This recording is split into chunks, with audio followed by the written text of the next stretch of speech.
Welcome to the Flight Tech Fellow Aviators. I'm TH, a certified flight instructor, and I'm stepping into the right seat with you today for this explainer. Look, I know you are pilots who are taking this lesson to take your skills and your career to the absolute next level. You already know how to handle an aircraft in the sky. You've got that down, but today, we are mastering how to handle it on paper. We're going to conduct an exhaustive, pre-flight level deep dive into Federal Aviation Regulations Part 47, Aircraft Registration. Because let's be honest, this isn't just administrative paperwork we're talking about. This is the very legal foundation that grants your aircraft the right to leave the ground in the first place. A single missed signature or even a tiny gap in the paper trail, well, that can ground a multi-million-dollar airframe just as quickly as a catastrophic mechanical failure. So strap in. We're going to meticulously navigate every single regulation, contingency, and life cycle event of an aircraft's registration. So here is our flight plan for this explainer. 1. Applying and temporary authority. 2. Registration based on origin. 3. Expiration and renewal schedules. 4. Duration, return, and invalidity. And finally, number 5. Exporting and certificate replacement. Let's get right into it. All right, Section 1, Applying and Temporary Authority. We are going to master the paperwork under Section 47.31. To get your hands on that official Certificate of Aircraft Registration, which is known formally as AC Form 8050-3, you absolutely have to submit a flawless package to the registry. It's got to be perfect. Here is exactly what that entails. Step 1, you're submitting your aircraft registration application. That's AC Form 8050-1. Now, this has to be signed perfectly by the applicant in the exact manner prescribed by Section 4713. No shortcuts. Step 2 is providing your concrete proof of ownership. Usually, this is going to be your original aircraft bill of sale, AC Form 8052. We will touch on some alternative evidence a little later, but that's the standard. And step 3, you've got to pay the required fee established under Section 4717. I cannot stress this enough. These 3 elements are completely non-negotiable. Now, as an instructor, I have seen way too many pilots get their paperwork bounced right back to them for totally avoidable errors. It's frustrating. Under Section 47.31 Paragraph B, the FAA will reject your application outright if literally any form is left incomplete. Blank boxes are your enemy here. They're also going to reject it if the name and signature of the applicant do not match identically throughout the entire document package. And pay super close attention to this last one, okay? They will reject your application if you fail to provide a legibly printed or typed name right alongside your physical signature in the signature block. I know, it sounds incredibly trivial, right? But a missing printed name will absolutely ground your aircraft. Your attention to detail here has to be just as critical as your pre-takeoff checklist. Okay, let's talk about temporary authority because, you still want to operate while you're waiting for the official certificate to arrive in the mail.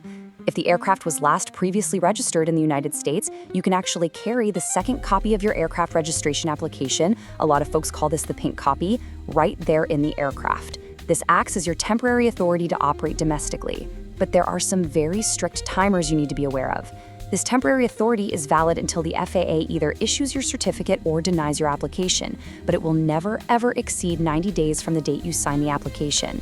If 90 days pass and the FAA hasn't processed it, which let's be honest, definitely happens sometimes, the registry is going to issue a letter of extension that you must carry on board to keep flying legally.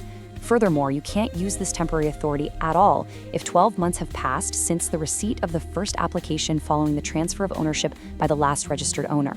And crucially, this is a big one. If there is no N number assigned at the time of application, you are denied temporary authority entirely. You literally cannot fly an unnumbered aircraft on a mere copy of an application. It's just not going to happen. Moving right along to Section 2, Registration Based on Origin. We're navigating Sections 47.33, 47.35, and 47.37. As advancing pilots, you really need to understand that an aircraft's history completely dictates the paperwork you've got to wrangle. Let's contrast a brand new aircraft right off the line against a used one. For an aircraft that hasn't been previously registered anywhere, Section 4733 says you just require a signed bill of sale from the seller or the manufacturer. Boom. It's a clean, single step. Very straightforward. But for an aircraft last previously registered right here in the United States, well, Section 4735 applies. If you bought it directly from the last registered owner, great, you just need a conveyance from them. However, if there were intervening owners who never bothered to register the aircraft, you are legally required to submit conveyances or instruments showing consecutive transactions tracing all the way from the last registered owner, through every single intervening owner right down to you. It's like a giant paper puzzle you have to solve. Now, if for some incredibly good reason you simply cannot produce these bills of sale, the FAA does allow a workaround. You can submit an affidavit explaining exactly why they're missing, accompanied by whatever other evidence actually proves the transaction took place. But make no mistake, the burden of proof is heavily, heavily on your shoulders. Now, for those of you branching into experimental aviation, building your own birds, listen up. The FAA leaves absolutely zero room for mystery parts. Your description of the aircraft has to be highly granular. We're talking class, serial number, seat count, and exact engine specifications down to the type and number. You also have to state clearly if it's built for land or water operations. Then comes the paper trail, and it is thorough. You need an affidavit of your U.S. registration number and ownership. If you built it from a kit, you've got to bring the manufacturer's bill of sale. And if you assembled it from various parts, you're going to need a bill of sale for literally every single major component. The requirements for amateur-built and assembled aircraft are incredibly rigorous, for sure, but they exist to ensure every single piece of that airframe is legally accounted for before you take to the skies. Let's talk about Section 4737, which deals with importing an aircraft that was last registered in a foreign country. This is where heavy international treaty frameworks actually come into play. To register an imported aircraft in the U.S., you've got to submit a bill of sale and absolute proof that the foreign registration has ended, period. If the exporting country hasn't ratified any treaties, you basically just have to prove the registration is invalid. Simple enough. But if they have ratified the Geneva Convention on the International Recognition of Rights in Aircraft, you must prove the registration ended and that all recorded right holders have either been satisfied, consented to the transfer, or that the ownership ended by an execution sale. Now, if the country operates under the Cape Town Treaty, you've got to prove all priority interests have been totally discharged or that those interest holders have explicitly consented to deregistration and export. To satisfy the FAA on any of this, you're going to need either an official statement from the Foreign National Aircraft Registry showing the official's name, title, and the aircraft details, or a final judgment from a competent foreign court declaring the registration invalid. Ultimately, whether you need a simple statement or a full-blown foreign court decree, the FAA's goal is singular. They want absolute, undeniable proof that the aircraft belongs to you and no one else. Let's jump into Section 3, Expiration and Renewal Schedules. We're going to wrap our heads around Sections 47.39 and 47.40. Now, to really understand where we are today with renewals, you kind of have to understand the legacy mandate. Historically, any certificate issued before October 2010 had no expiration date whatsoever. None. Realizing their database was absolutely full of ghost planes that hadn't flown in decades, the FAA mandated a massive re-registration phase. Holders of those legacy certificates were actually required to submit an application for aircraft re-registration, which was AC Form 8050-1A, along with a fee sometime between October 2010 and December 2013. And this window was completely dictated by the specific month their original certificate was issued. Through this process, the FAA systematically flushed out outdated records and successfully transitioned the entire U.S. fleet into a modern, predictable, and manageable renewal cycle. And that history brings us to the modern era, specifically under paragraph B and C of Section 4740. Today, an initial certificate of aircraft registration expires exactly 3 years after the last day of the month in which it is issued. To keep flying, you must apply for renewal during the 6 months immediately preceding your expiration date. Don't wait until the last minute. You'll submit an application for aircraft registration renewal. That's AOC Form 8050-1B, right along with your fee. When it's approved, this new certificate extends your legal registration for another 3 years, measured from the exact expiration date of your previous certificate. Do not let this slip, aviators. Flying with an expired certificate is a severe regulatory violation, and it's a headache you just don't want. All this naturally begs the question, exactly when does your registration actually begin? Section 47.39 defines the effective date of registration. Let me clear up a common misconception right now. It is absolutely not the day you drop your application in the mail. An aircraft is officially registered on the exact date the registry determines that all of your submissions meet the requirements of Part 47.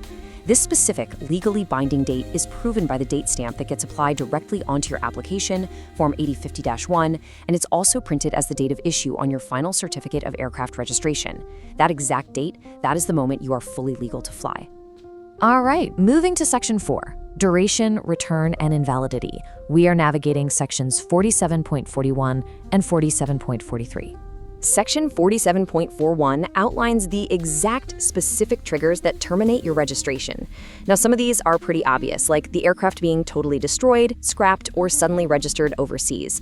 But others, they are hidden administrative pitfalls.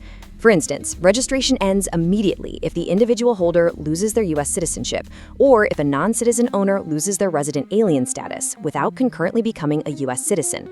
In the tragic event of the holder's death, the certificate remains valid for only 30 days before terminating.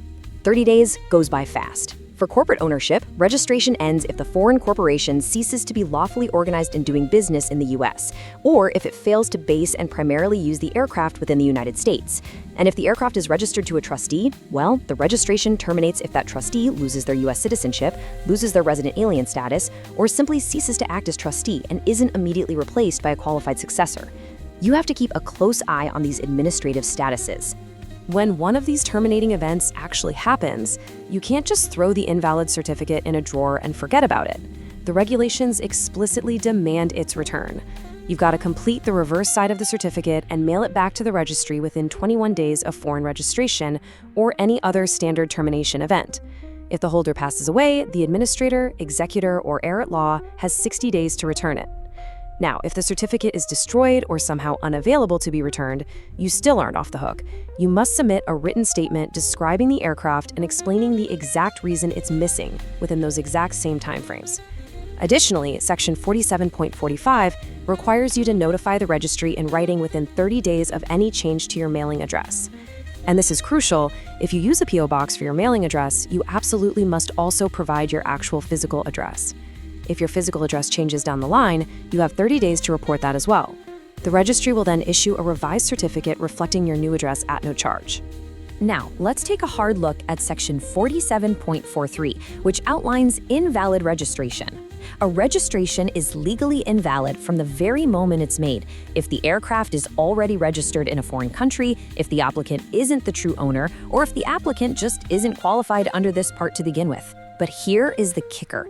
The FAA explicitly targets bad faith actors. Your registration is considered invalid if your interest in the aircraft was created by a transaction that was not entered into in good faith, but rather executed simply to avoid compliance with U.S. Code Title 49, Sections 44101 through 44104. If you hold a certificate that is invalid under any of these specific conditions, you are legally mandated to return it to the registry immediately. No delays. So we have covered the origins, the strict renewal timelines, and the terminations. But let me pose a very practical scenario to you, something you might actually face. What exactly happens when it's time to sell your aircraft across international borders, or worse, what do you do when your physical certificate is stolen or mutilated right before a major cross-country flight? That brings us to Section 5, Exporting and Certificate Replacement. Executing Sections 47.47 and 47.49, dealing with exports is just an inevitable reality of advancing your aviation career. If you are exporting an aircraft, you absolutely must formally cancel your U.S. registration under Section 47.47. The holder of the certificate or the holder of an irrevocable deregistration and export authorization under the Cape Town Treaty has to submit a highly detailed written request. You need to explicitly state the make, model, serial number, USN number, and the specific destination country. Furthermore, you have to provide written certification that all registered interests ranking in priority to you have been completely discharged, or that those lien holders have explicitly consented to the cancellation for export. If the Cape Town Treaty applies to your situation, you must prove that any holder of a recorded right established prior to the treaty has been fully satisfied. It's a lot of hoops to jump through, but once everything clears, the U.S. Registry actually takes the administrative step of directly notifying the importing country of the cancellation. Finally, let's talk about the nightmare scenario. What if your original certificate of aircraft registration is lost, stolen, or accidentally put through the shredder? Well, under Section 47.49, you don't actually have to stay grounded for weeks waiting on the mail. Step 1 is to submit a written request to the registry, explicitly stating the exact reason a replacement is needed. Step 2 is paying the required replacement fee under Section 47.17. They'll process it and mail the replacement out to your registered address.